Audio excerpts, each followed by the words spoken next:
There are two mirrors, the the the the white silver mirror and the other black. It is also a silver mirror which is black, and it is a reflection of the white. Oh, the colorless mirror is a reflection of the colored world, of the colored soul, and the black mirror is a reflection of the black mirror of the world that one lives in. It is like they're actually like plates. They're like the mirrors, like the mirror surfaces, like water. There is water when you look at it during the daytime. It is colorless, silver white, on sort of like colorless. But when one looks at it, one can see his reflection on the mirror, and that is the mirror. The white mirror is the mirror that one sees on the water, and the black mirror is the mirror that one sees when one is in water. When one looks up, when one is in water and one looks up, one cannot see very, very high above the mirror, depending on the distance of the viewer of the eye, which is actually of the eye, which is surround of the eye from the surface of the eye, from the surface of the mirror, from both sides. So that the white mirror is the mirror of the water surface from the top, and the black mirror is the mirror of the surface from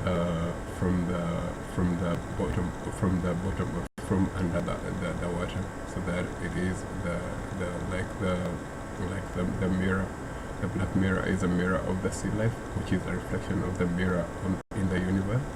And the white mirror is a reflection of the mirror from the earth surface, which is a reflection of the plant and animal life on the earth. And the black mirror is a reflection of the plant and water life under the earth, under the water, under the sea, under the lakes and the rivers and the seas, under the water, so to speak. And it is actually a symbiosis of environments, of the black environment and the white environment. It is also like a reflection that one sees when one closes his eyes. When one closes his eyes, one sees the reflection of the environment. When one opens his eyes, one sees the reflection of his environment, or when one sees the reflection of the environment around the soul. And when one closes, that is of the earth. And when one closes his eyes, one sees the reflection of the environment in the soul. One looks into the soul, so that the black mirror is a reflection into the soul, and the white mirror is the reflection onto the soul, the reflection onto the soul of the souls onto the soul. That one can judge and can be able, for example, to find out the number of souls that one lives with outside the soul and inside the soul. So that the soul itself, that one normally has, and the souls in the sea, for example, they're all individual spirits. The souls are all individual spirits, and these souls that one sees when one looks at the mirror, the colorless mirror is like the bedroom or bathroom or living room mirror, and the black mirror is like a television mirror or a computer mirror, or a handy or iPhone mirror, which is normally, when one switches it on, it has a light which is normally switched on to open these other world as a visible terrestrial world, as a visible earth in the sea, in the Black Sea. And this black mirror is a reflection of, in that sense, the reflection of this black mirror is the reflection, the curtain into the universe in which one lives in. And it is like a plate. It shows you, it is like a book of life. It shows you how much you have accumulated biologically and environmentally in your environment, either rightfully or wrongfully. And It shows you the metabolism in your environment, what you've ingested, biologically, what you've eaten biologically, and what you've eaten rightfully or wrongfully, and what you've seen rightfully or wrongfully, and what you've had rightfully or wrongfully, and what you've smelled rightfully or wrongfully, and what you've touched and felt being touched by rightfully or wrongfully, so that it is in this case a sort of like judgment, so that whatever you eat, be it an animal or a fish or a bird, it depends on how it forgives you. It depends on how it forgives you, or be it a human being whom you've eaten or injured or stolen from or beaten.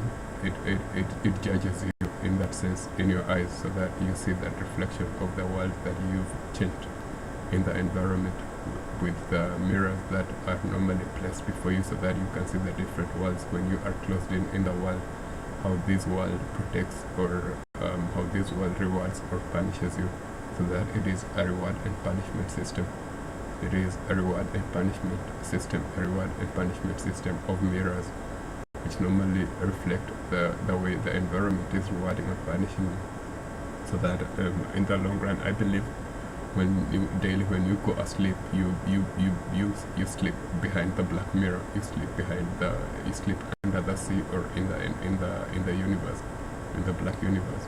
And there is where other spirits, other souls of the crawling and flying and swimming creatures are allowed to reward and punish you depending on their judgment and depending on the pain that you've inflicted on them, or they are allowed to inflict on you the pain or the pleasure, or they are allowed to help you or not help you, or create or destroy you, depending on their destructive and constructive and destructive potentials, and their concessions, their ability to negotiate, to accept concessions, to accept the limitations of, for example, living beings which depend on energy for food, or which depend on other animals and plant life for their life, like animals like carnivores and omnivores and herbivores, and how they come to terms with plant life as living things, as living spirits, how they balance their judgment of plant life and animal life, for example, and how you judge it, for example, how you forgive yourself for that. And air is, in the same sense, also a source of energy, which is also a taxation system, so that it charges you for breathing. It charges you. It doesn't charge you very much for breathing. It charges you very much for taxing it, for destroying it, or for selfishness, for making it yourself by destroying it by for example suffocating it. One can suffocate air in a closed environment. For example, one keep it in a closed environment and label it and make it his, and stop it from moving towards moving in its own environment and moving into its own living creatures, in and outside its own living creatures, by creating perimeters and boundaries and fences. For example, one can fence air and force it not to move. Solid walls and force it to stop moving in the free environment into the clouds where it comes from. For example, that is theft and abduction of living souls like air and clouds. For example, how superior forms of life judge abduction of their children or of their products of their offspring, of forms of life that are similar to them in form and shape and lifespans. In that sense, meaning their children, for example, how they judge other forms of life for abduction and for destruction of these forms of life.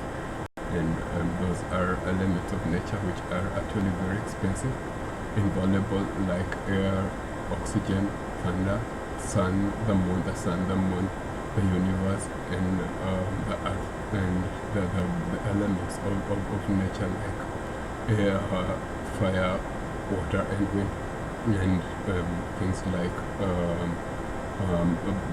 like related or interrelated sources of life, or interrelated organs and organisms like blood and magma and earth, soil, and plant life and animal life and sea life, which are part and parcel of their life cycle, of the water cycle, for example, and of the air cycle, and of the heat cycle, the energy cycle, the electricity cycle. And these are the elements that one can study when studying nature, this ecosystem through the white mirror above the water surface. It is like sitting at a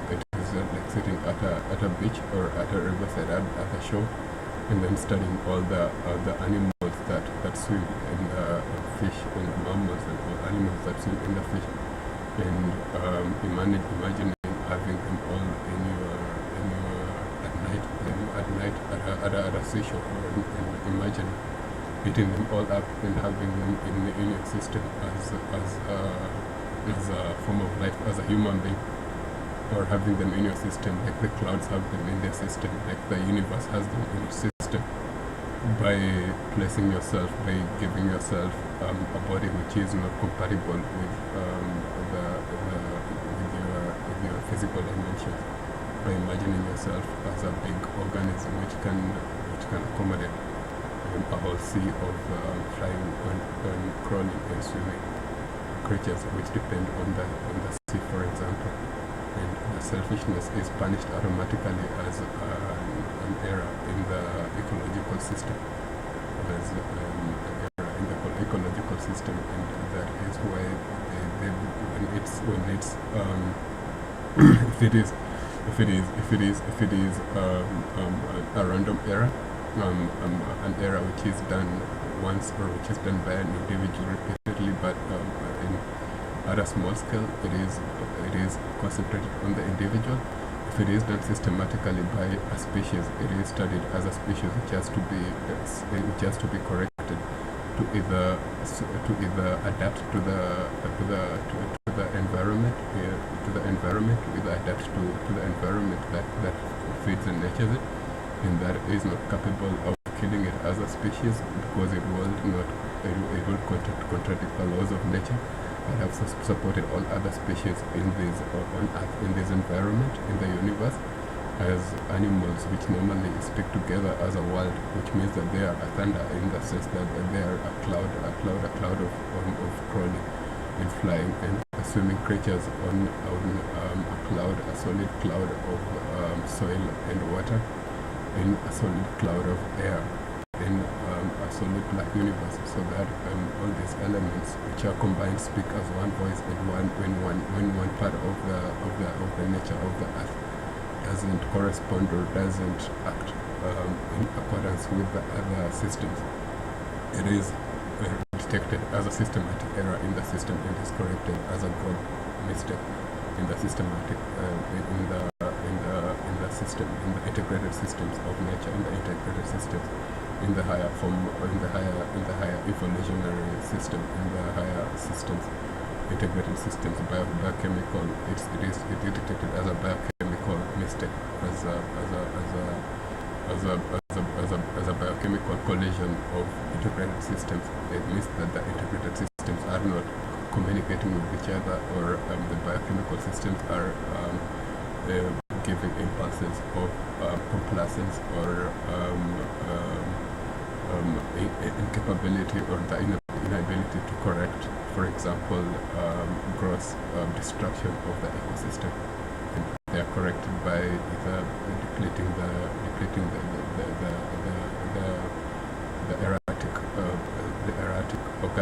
erratic system of organisms, by either destroying them, or by either starving them, or by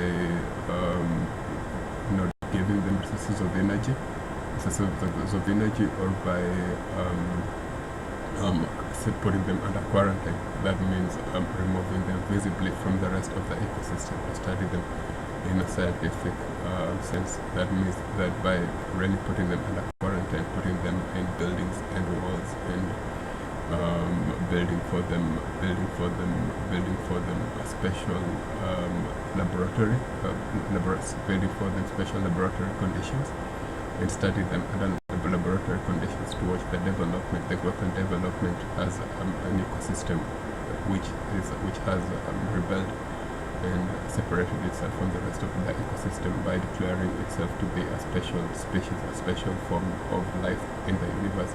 And in that way, they do not destroy the chances of survival in the universe as a species, as crawling and flying creatures, children of the earth, of plant and animal life and water, and the flying creatures, crawling creatures on earth, and the swimming creatures in the waters, and as children of the nature of the ecosystem that they found as babies. So that when babies become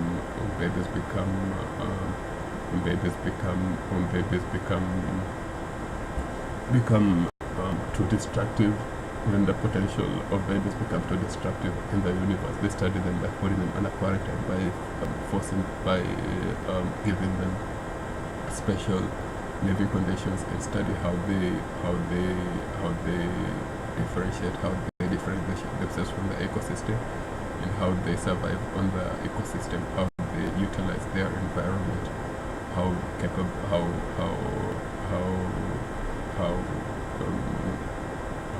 destructive the universe is when it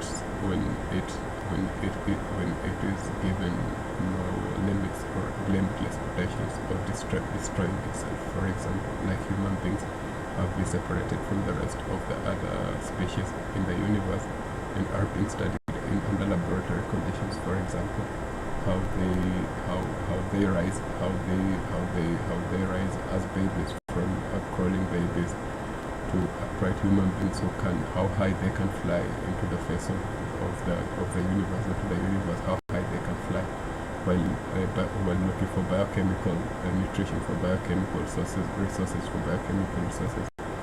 And it is this biomechanical quarantine, these biochemical quarantine, which is done by slowly moving as organisms by selecting by the environment, by the other living beings selecting themselves out. It is natural selection. It is survival for the fittest, and it is actually a polymerization, a super polymerization, which is actually it is like a polymer which is purifying itself, a super polymer, the earth, which is purifying itself. And when it finds an alloy, or when it finds a new element that doesn't correspond to the other species, a lion, for example, only eats gazelles or zebras. It doesn't eat elephants. It doesn't eat giraffes. It does rarely under dry seasons when there is nothing else to eat. And that is the same for most of carnivores. That they only fight one or two species in the environment, a maximum of 5 species, and that is their destructive potential. They've chosen five species for this, for polymerization, as their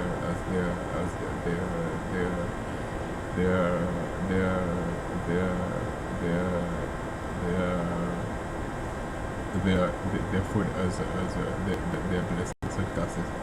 And other animals choose plants, and they don't eat many. They eat plants, but they don't eat up the earth. And fish too, and eat each other, but they only eat fish. They don't eat human beings, for example. But human beings eat up every other living thing, and that is why they've been selected out, so that in the long term, after that, when the one possibility is that they eat up the environment and start eating carnivores. After the herbivores, they eat the omnivores. They've already begun eating the omnivores, which are the pigs, and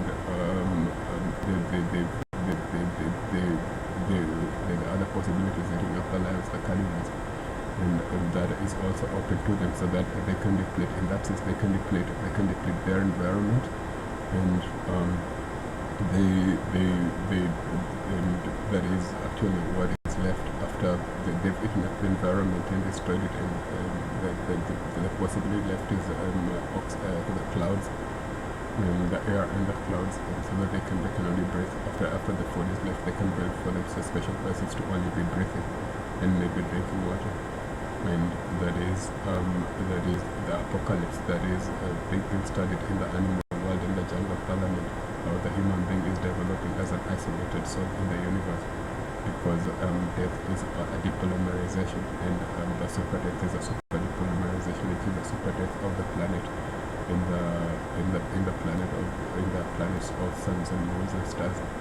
Super depolymerization in the universe to reform itself as a form of life which can reopen its eyes, its black universe, and repeat the same creation, to start it again, so that it is actually that you reap what you sow, and you get the same play when you are in the universe, and are given a chance of creating the universe. How the universe has set up, for example, for the earth will be that every human being is given a chance in a dream to create a universe of his own, given all stars, moons, the earth, when the earth collapses and the universe decides to create the earth as its child, how it will convolute, how it will transform this endothermic energy into exothermic energy by relegating it to the second position, and moving for every human being to sit on the throne in the universe and use up all the energy in the universe to create his own choice universe. And how many universes the human being can create that are viable for life as a universe is, for example, those are mathematical extrapolations which are normally discussed mathematically and polygonally and geometrically the whole time in the jungle parliament, and that possibility is also given to other animals to do that dynamic and concurrently in the life that we are living, so that there is no animal which cannot calculate. They cannot calculate, even especially the livestock. They can calculate this beef, the cattle. They can calculate these catastrophic apocalypse. So exactly that one is forced to reconsider his position in the universe as an alien, as a human being who can be given the whole universe to create it, all stars and all living beings that one has never seen or one would never see if one wasn't obedient or didn't have to be obedient. How one is given the possibility of ruling the whole universe without ruling the universe, without objections, or dominating the universe without objection, as a dictator and as a democratic soul in the universe. And these are the possibilities that one sees when one looks at the Black Mirror. Possibilities of ruling the Black Mirror are different from the possibilities of ruling the White Mirror, because the Black Mirror has the Earth, the Sun, the Moon, and the stars, and the White Mirror has the Earth, the Sun, and the Moon, and the stars as a giant universe, as a strong universe, but the Black Moon as a universe that one has already conquered. So the next possibility is how to rule the universe that one has conquered individually and as a mass. And that is basically the mass ecology that one studies when one studies different biochemical movements in the biomechanics.